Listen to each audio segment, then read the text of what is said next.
Good afternoon, Year 5s, and welcome to your exciting computer lessons. Today is not the 3rd, that was I'm going in yesterday's mode. It is the 4th today, Thursday. I'm sure you're all really excited that you've only got one more day of online learning and then you're back to us next week. So today's learning objective is you're going to learn to understand what an online friend is and some of the risks and some of the benefits of having a friend that's online. And our big question today is looking at what is a pen pal. Maybe some of you already have a pen pal, or maybe you've heard of what a pen pal is, and we're going to explore a little bit about that. So our steps of success today is to making sure that we've understood these 3 steps. So compare and contrast different kinds of online only friends. Okay, so looking at what is an online only friend and being able to compare them. Describe the benefits and risks of what it to have an online friend or to have friendships that are online only, and describe how to respond to an online friend if they ask us something that makes us uncomfortable. So those are some of the things we're going to be discussing today, and then you're going to have your activity on Teams. So let's have a look. Right, so can you please answer these questions as you're just checking? Why do we create a strong password? We looked at passwords last week. So why is it important that we create a strong password? What program can I use to present slides of pictures and information to people? So what program would I select if I wanted to create something that's got a lot of visual things? And what is a username? Can you remember what your username is to log on to Teams? Okay, just your username. I don't want your password, but can you remember what is your username? Right, so you can pause the video now and then you can have a go at answering those questions. Right, so last week we looked at creating strong passwords, and the reason why we create a strong password is we obviously want to protect any information that we have, any accounts that we have, so people can't have access to them. For example, our emails, all right, we don't want to have somebody having access to our emails because then they can pretend to be us. They can send really nasty information. They can also use it to do harmful things against us. And so it is important that we protect ourselves and protect the information that we have by making sure that we create a very strong password. Okay, and we suggest that we also change our password regularly so that people cannot understand it easily, and we don't use things like our birthdays or our names because those would be considered weak passwords. All right, so creating a strong password, hopefully you can remember your password. So maybe that will be like a little bit of an extra challenge. Can you remember the password that you created last week? Because I know, and maybe even your parents can understand this, is often I will create a password and then I forget it because I haven't given myself little clues of how I can remember it. So often it's very important that although we create these lovely strong passwords, we also need to remember those passwords. So hopefully you have remembered your password that you gave yourself from last week. So the program that we would use is Microsoft PowerPoint. Okay, we often use PowerPoint to create slides that have pictures and information. It generally informs somebody about something. Okay, a lot of our lessons we use our PowerPoint presentations in terms of the Twinkle PowerPoints that we have, or vocab PowerPoints. All right. So those would be the program. You might have had some other ones that also do the same thing, but the main one that we would be learning about in school and that you'd probably be exposed to already is Microsoft PowerPoint. And the last one is your username. Okay, now your username would start with the number 15, and then you would have your first name, then your first letter of your initial at thepalmeracademy.com. Many of you forget to leave out that .com at the end.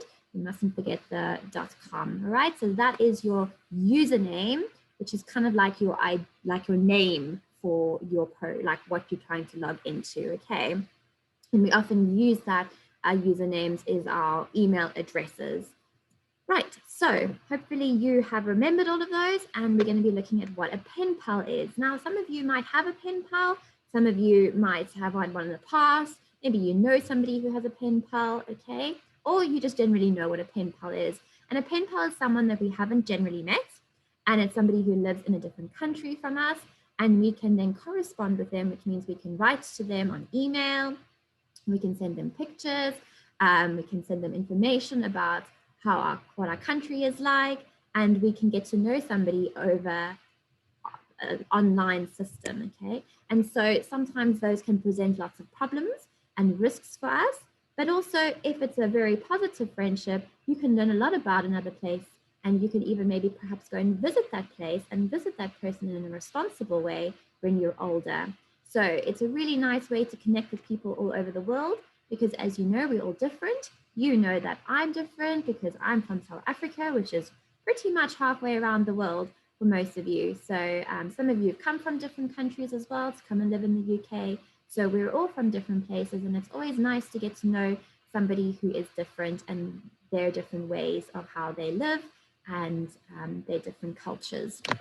So we're going to be looking a little bit today about those. And before we get going, if you would like to do some of your touch typing, you can do a little bit of a starter lesson. You can log onto your BBC dance mat and you can do some touch typing if you have a laptop or a computer that has a keyboard, and you can then practice your touch typing. Right, so we're going to be looking at talking about online friendships, okay, and some of the benefits and some of the risks.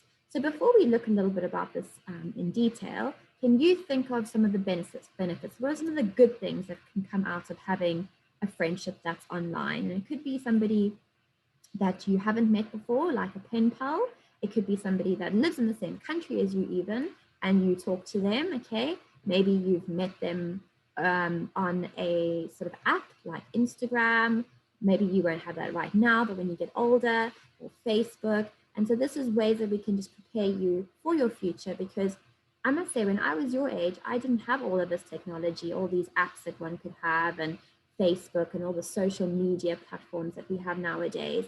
And it actually is quite scary because there's a lot of information that you can give about yourself, and people can use that and get to know you, and sometimes it could be very dangerous.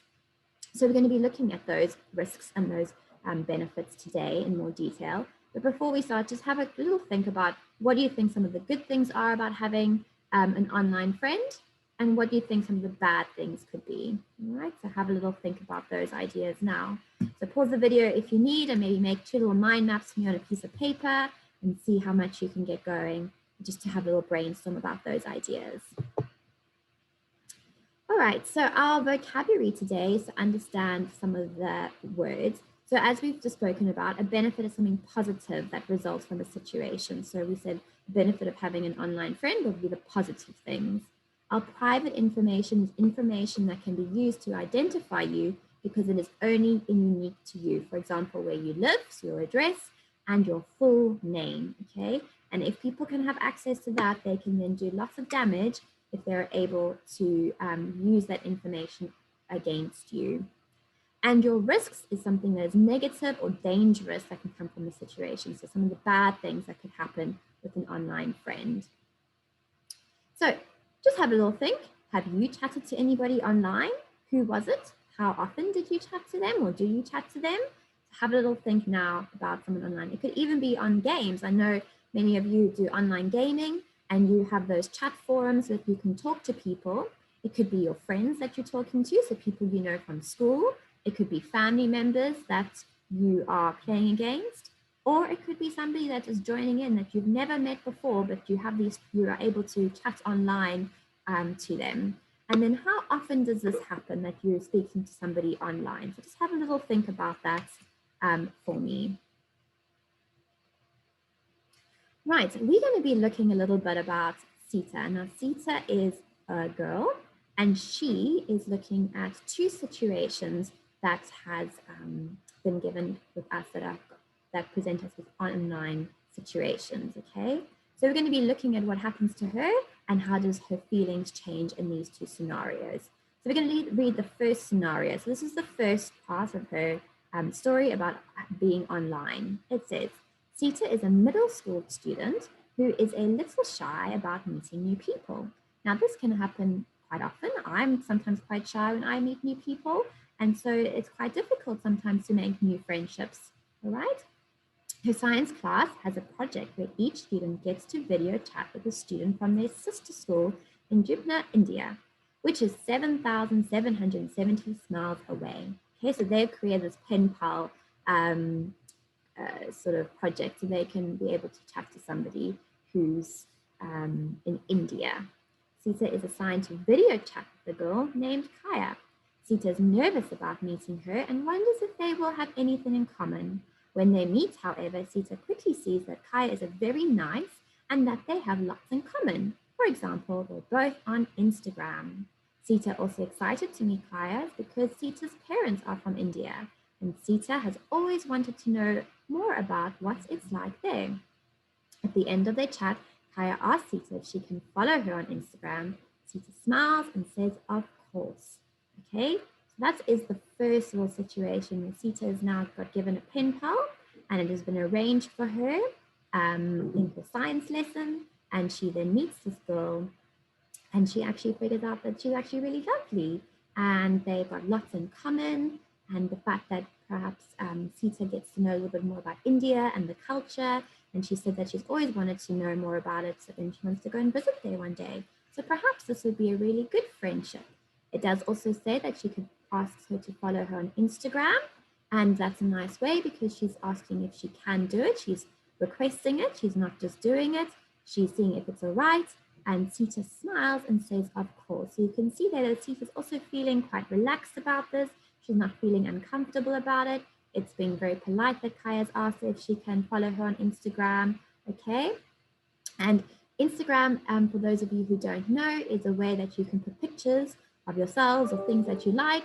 You can follow different people, and it's generally a platform for you when you're a little bit older, and you can then post things. And some of you might have an Instagram account already, or though maybe a little bit young still, and some of you might know somebody who's got an Instagram account, maybe your parents have an Instagram account, and it's just a way for you to post your pictures, okay? So we'll look a little bit more about Instagram in the coming weeks, especially when we're doing the different types of social media platforms. So just have a think about that. So how do you think she is feeling about this situation?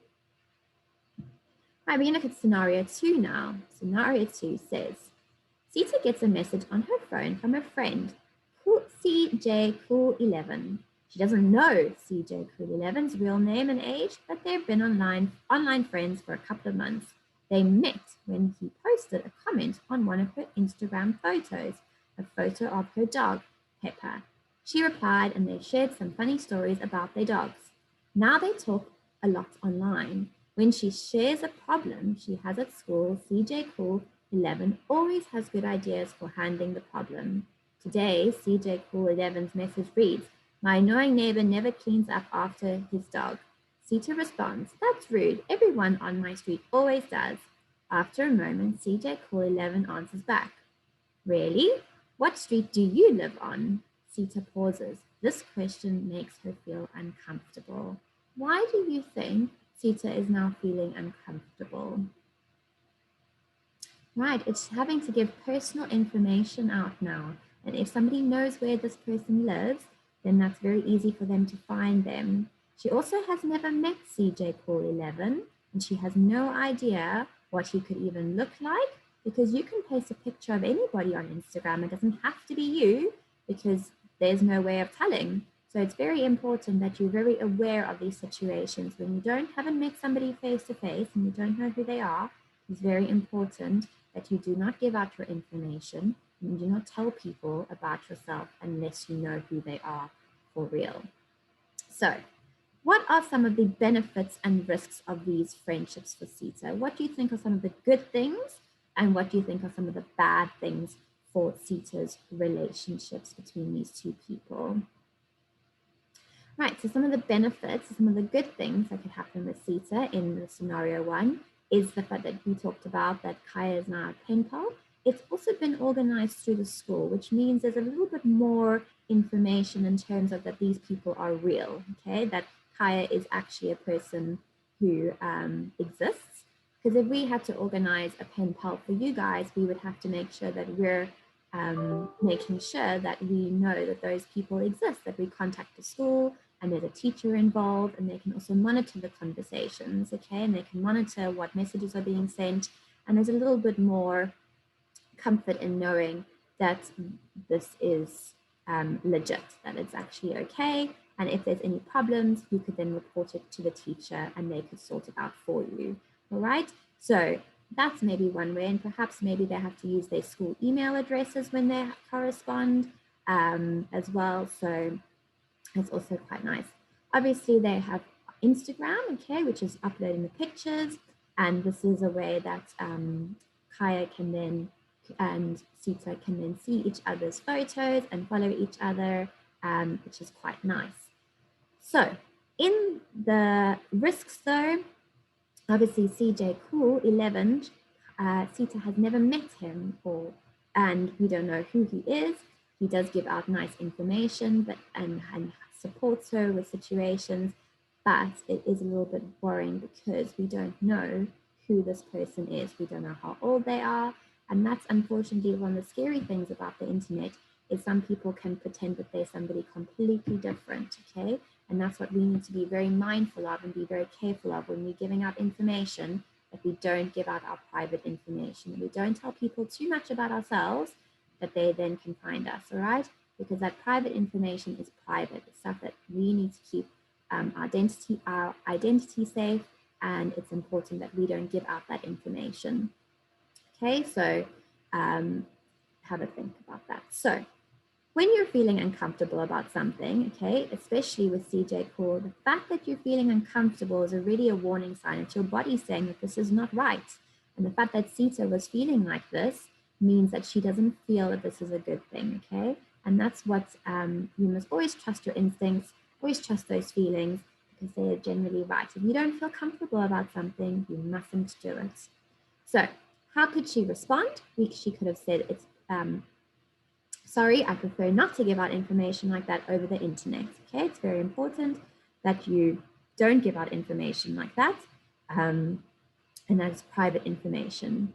You can try and change the subject if you are chatting to somebody. And as I said, some of you do these gaming forums where you chat to people that you've never met before.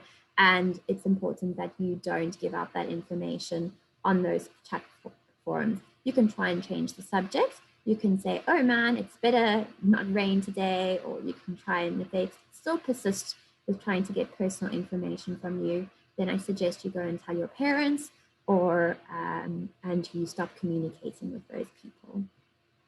Say what really matters. It doesn't matter what my name of my street is. What matters is that it's cool, all right? You don't have to give out your information. It is not, it's not something that you have to do, okay?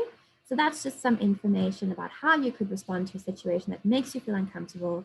And at the end of the day, the most important thing is your parents are there for you, your teachers are there for you, and any adults that you, if you've seen something that you don't feel comfortable about, you come and report it, okay? And your parents, your teachers can talk about it and they can make a plan so that we can protect you, all right? So it's very important that you don't give out those personal details because as I say, it could be very damaging and it could be very dangerous. Right, so you're gonna log onto Teams now for me and you're gonna complete some information about the response in which Sita could give on her two scenarios that we've just read. And then I hope you have a lovely day and enjoy your second last day of learning. You've got one more day of home learning and then you're back at school next week. So take care, enjoy, and I'll see you guys soon.